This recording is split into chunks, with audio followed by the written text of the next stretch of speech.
ইফতার টেবিলে রোজ ওই ভাজা পোড়া ঘুগনি ছোলা এগুলোকে এখন পাশ কাটিয়ে আজকে নিয়ে আসলাম একদম মিষ্টি ঝরঝরে সিমাই বা জর্দা সিমাই।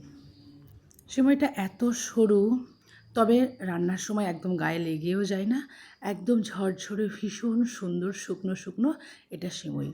অনেকে এটাকে শুকনো সিমইও বলে, আবার অনেকে জর্দা সিমাইও বলে। প্রথমে একটা কড়াইতে একদম উষ্ণ গরম জল, আঙুল দিলেই বুঝতে পারবেন সেরকম গরম জলে প্রথমে আমি সিমইটা একটু ভাপিয়ে সঙ্গে সঙ্গে জল ঝরিয়ে নিয়েছি। এরপরে দেখুন কি সুন্দর ঝরঝরে, একটার গায়ে একটা লেগেই নেই। এরপর ড্রাই ফ্রুটসগুলো একটু ঘিতে ভেজে তারপর সেই কড়াইতে অল্প জল দিয়ে একটা সিরাপ বানিয়ে নিয়েছি।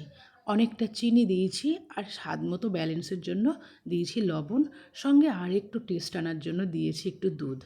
তারপর যখন চিনিটা একদম মেল্ট হয়ে গেছে তখন সেই ভাপানো সিমইটা দিয়ে নাড়াচাড়া করার পরে অনেকটা গাওয়া ঘি দিয়েছিলাম। আমার এর মধ্যে 50 গ্রাম ঘি ছিল, প্রায় সবটাই দিয়ে দিয়েছি। আজকের আমরা ইফতারেও খাবো, সঙ্গে বাবার বাড়িতেও একটু নিয়ে যাব।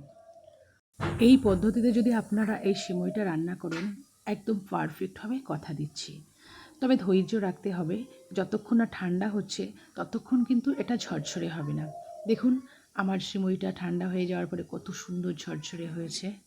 আর এতটা ঝরঝরে হওয়ার একমাত্র কারণই হচ্ছে আপনি সিমইটা হালকা করে যদি একটু ভাপিয়ে নেন, কথা দিচ্ছি এত সুন্দরই হবে। তো এরপরে ড্রাই ফ্রুটস দিয়ে সার্ভ করার পালা। এমন জিনিস হলে সকলের খুব ভালো লাগবে।